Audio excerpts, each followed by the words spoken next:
আপনারা বলবেন আওয়ামী লীগকে নির্বাচনে আমরা চাই না, আওয়ামী লীগ এদেশে রাজনীতি করতে পারবে না, কিন্তু কি পদক্ষেপ নিচ্ছেন?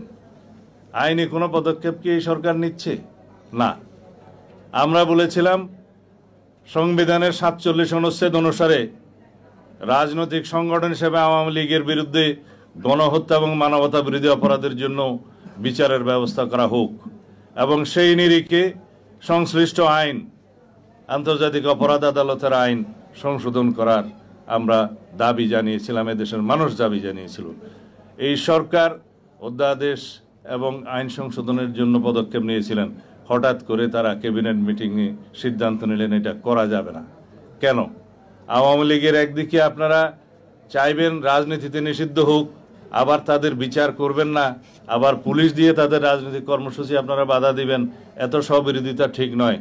আমরা পরিষ্কার করে বলতে চাই, বাংলাদেশের মানুষ গণ অভ্যুত্থানের মধ্য দিয়ে, ছাত্র জনতার বৈপ্লবিক গণ অভ্যুত্থানের মধ্য দিয়ে এদেশের মানুষ আওয়ামী লীগকে প্রত্যাখ্যান করেছে, আওয়ামী ফ্যাসিবাদের রাজনীতিকে প্রত্যাখ্যান করেছে, তাদেরকে বিতাড়ন করেছে।